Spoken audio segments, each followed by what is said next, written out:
ازيكم يا شباب تانية ثانوي؟ ده ان شاء الله تاني سمري للدرس بتاع الهارت. انت عارف طبعا ان هو درسين بس احنا اخدناهم كموضوع واحد. طيب طبعا دي كنت رسمها في الحصة الاساسية، فنحاول نفهم كده منها ايه اللي حصل.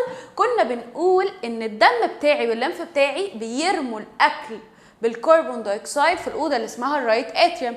كان وقتها بتفتح حنفيه اسمها الترايكاسبيد، بعد كده بننزل الدم على الرايت فنتريكل. كان الدم بيقول لا انا لازم اغير من نفسي ويبقى فيا اكسجين، فيروح طالع في البالمونري ارتري لكل رئه في جسمك. فكنت بقول لك ان كل رئه في جسمك هي عباره عن ايه؟ كنا بنقول ان الجهاز التنفسي كان مناخير بيدخل منها الاكسجين، بعد كده التراكيا اللي هيمشي فيها الاكسجين اللي هي القصبه الهوائيه، كده يتقسم لبرونكس، بعد كده لبرونكيولس، واخر كل برونكيولس فيه اكياس هواء اسمها الالفيولاي، دي اللي مليانه اكسجين. كان اللي بيحصل ان البلمونري ارتري يروح داخل على كيس الهواء ده وهو شايل كربون دايوكسيد فيبقى لونه ازرق، ووقتها الكيس بتاع الهواء ياخد منه الكربون دايوكسيد ويديله الاكسجين الحلو فيبقى اوكسجينيتد، ونبدا نلون الشعيرات الدمويه دي باللون الاحمر.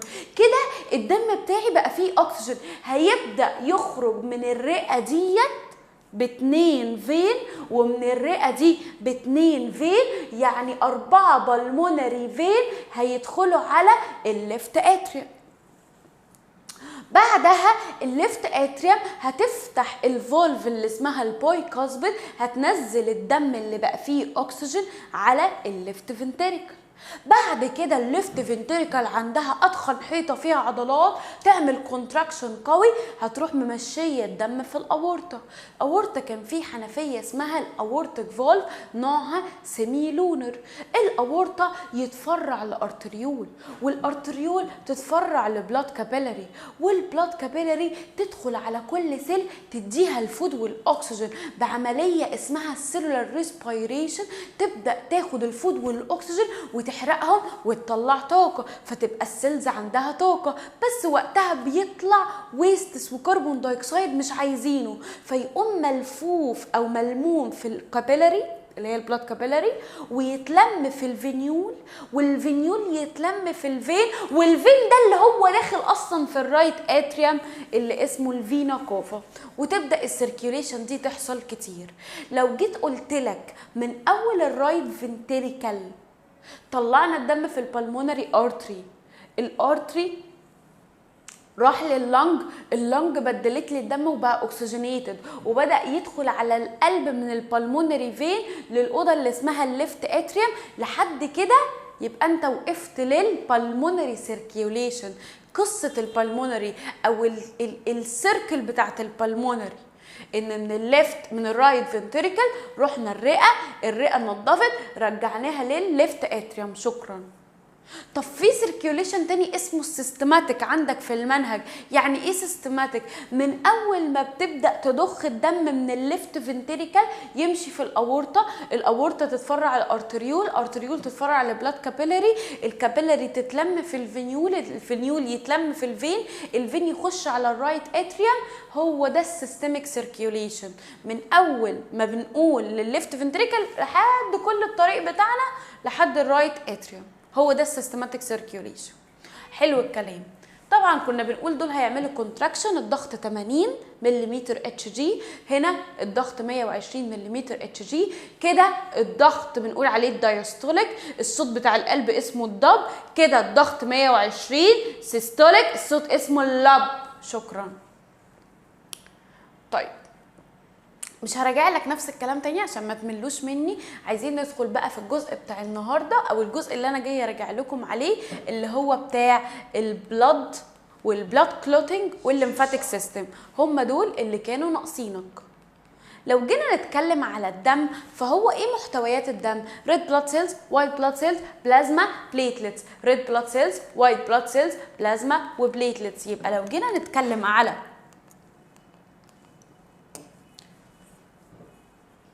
الدم بصوره عامه فاحنا هنقول ان انا عندي الريد بلاد سيلز اللي هي كرات الدم الحمراء. كرات الدم الحمراء لو ماسكه اكسجين نقول عليها اوكسي هيموجلوبين. لو كرات الدم الحمراء ماسكه كربون دايوكسيد نقول عليها كاربو امينو هيموجلوبين.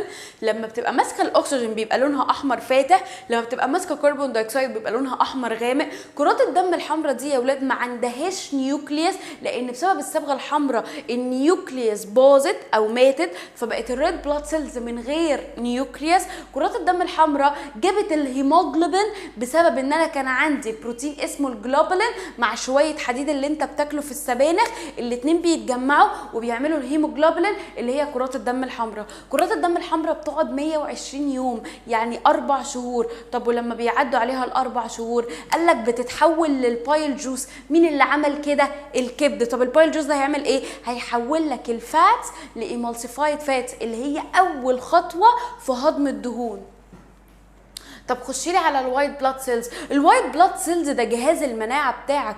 الوايت بلاد سيلز ده فيه انواع كتير من الوايت بلاد سيلز كاشكال، تعالى اوريهم لك.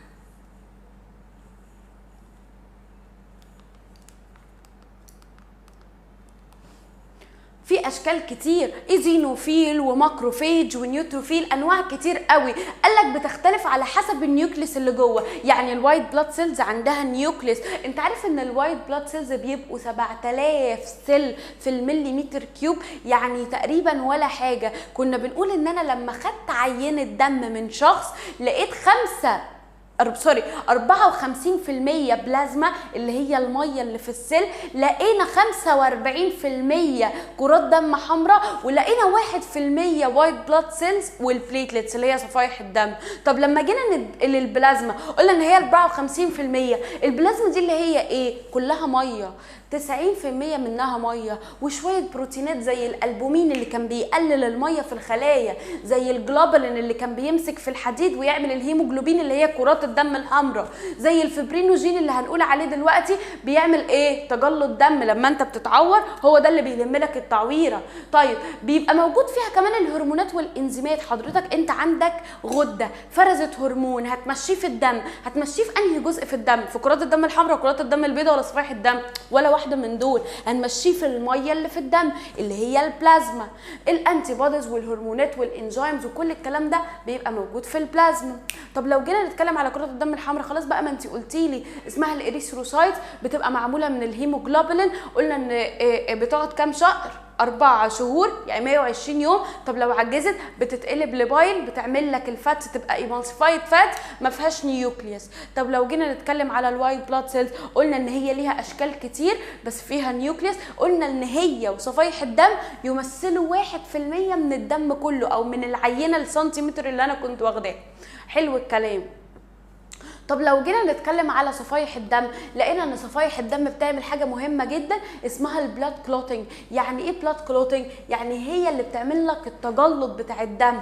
لما حضرتك بتتعور هي اللي بتخفف لك التعويره. فكنا بنقول ان صفائح الدم اول ما بتلاقيك اتعورت واوا، طب هي بتعرف منين؟ قالت لك بتعرف من حاجه من 3. يا اما هتحس ان هنا بقى فيه سطح خشن بسبب ان فيه تعويره، يا اما هتحس ان الدم بقى ماشي بصوره ابطا من الطبيعي، يا اما هتحس ان في جازيز بدات تدخل من التعويره. ال3 دول يخلوا صفائح الدم تتقلب لحاجه اسمها ثرومبوبلاستين. وفي نفس الوقت الكبد كده كده بيطلع لي حاجه اسمها ايه؟ بروثرومبين. فنلاقي ان الكبد بيطلع البروثرومبين مع الثرومبوبلاستين اللي صفائح الدم لسه عاملاها مع شويه كالسيوم يروحوا يعملوا لك حاجه اسمها الثرومبين. الثرومبين ده بيبدا ياخد الفبرينوجين اللي هو البروتين اللي كان في البلازما ويحولها لفبرين. فبرين ده اللي هي الشرط او الفايبرز الطويله اللي لونها بني اللي بتفضل تتراكم وتسد لك التعويره، وانت بتلاقي فيه كده قشره بني اتكونت تاني. يبقى ازاي البلاد كلوتنج بيحصل؟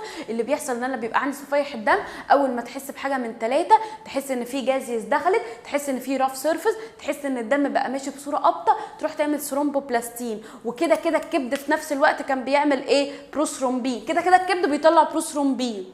ايه اللي بيتغير لما انت بتتعور؟ ان الثرومبوبلاستين بتتكون. ثرومبوبلاستين مع بروثرومبين مع شويه كالسيوم يعمل حاجه اسمها الثرومبين. الثرومبين ده يروح للبلازما اللي جواها بروتين اسمه الفبرينوجين، يقول لها بقول لك ايه اتصحصحي بقى كده وكلكعي. اصل الفبرينوجين ده ما كانش مكلكع، ده كان دايب في الميه اللي في البلازما.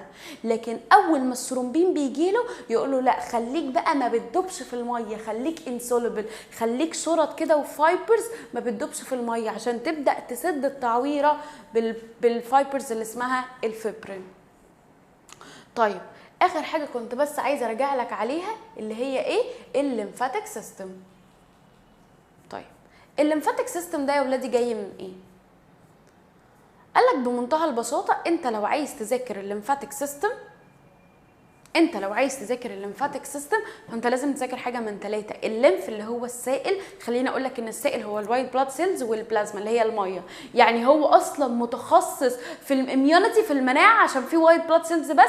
قال لك ان الليمف دوت بيبقى ماشي في مواسير اسمها الليمفاتيك فيزلز، واتفقنا ان المواسير ديت عشان تشد الليمف ان هو يروح للقلب لازم حاجه ايه؟ تمشي الليمف. طب ازاي الليمف هيطلع لفوق؟ مين اللي هيزقه؟ قال لك ان الماسوره دي بتبقى من جوه كلها فالفات، دي اللي بتبدا تزق الليمف لحد ما يطلع لفوق، لحد ما يدخل القلب، او لحد ما يروح للعقد اللي اسمها الليمفاتيك نودز. طب كنا بنقول ان العقد دي مليانه ايه؟ مليانه ليمف بصوره اكبر. طب الليمف دوت اللي بصوره اكبر ده متجمع فين؟ النودز دي متجمعه فين؟ قال لك عند التونسلز، عند اللوز، عند تحت الباط اندر ذا ارم، عند السايمس جلاند، عند السبلين، عند الطحال، عند منطقه الفخذين، عند منطقه الزايده، الابندكس. كل الاماكن دي فيها العقد بتاعت الليمف. طب شايله ايه؟ شايله ليمف كتير. بتعمل ايه؟ اي بكتيريا تخش نجيبها لحد العقده تاخد ضربه محترمه، نبدا نخليها ايه؟ تتكسر. البكتيريا خلاص اتكسرت. يبقى يقول لك ان الليمفاتيك نود ديت مسؤوله عن الاميونيتي، تفضل تاخد البكتيريا لحد ما توديها الليمفاتيك نود. الليمفاتيك نود هناك تتقرق يعني هتتضرب يعني فهتموت. حلو الكلام؟ طيب كل الاماكن دي بتخزن ليمف، وركز من فرق بتخزن ليمف او بتعمل الليمف. طب مين اللي بيعمل الليمف؟ هو الليمف ده حضرتك جاي منين؟ قالك الليمف ده بمنتهى البساطه لما انت كنت بتدي الدم للخلايا في الشعيرات الدمويه بيتفلتر وقتها وايت بلاد سيلز وبلازما بيروحوا للمواسير اسمها الليمف. وعلى فكره اخرها بيبقى مقفل، يعني لما انا باجي ادي السيلز بتاعتي الفود والاكسجين في نفس الوقت الوايت بلاد سيلز والبلازما بتتفلتر في الليمفاتيك فيزلز. طيب يعني عايزه تقولي لي ان اللي بيطلع لي الليمف الوايت بلاد سيلز يعني اللي جوه الليمف هو البون مارو، النخاع اللي بيبقى مالي العظم؟ هو ده اللي بيطلع لك الريد بلاد سيلز والوايت بلاد سيلز والبليتلتس. فنقدر نقول ان الليمف بيطلع برضو من البون مارو، لان الليمف هو عباره عن الوايت بلاد سيلز. طب بيطلع منين تاني؟ لقينا ان هو ممكن يطلع كمان من السبلين اللي هو الطحال. يبقى كل اللي انا قلتهم اللي هم اللوز وتحت الباط والكلام ده دول بيخزنوا ليمف، لكن مين بيصنع ليمف؟ البون مارو والسبلين. وبكده اكون خلصت لك التو ليسونز السمري بتاعهم. اسمع اللي قبل كده واسمع بتاع النهارده، تبقى قفلت الدرسين. اشوفكم على خير ان شاء الله.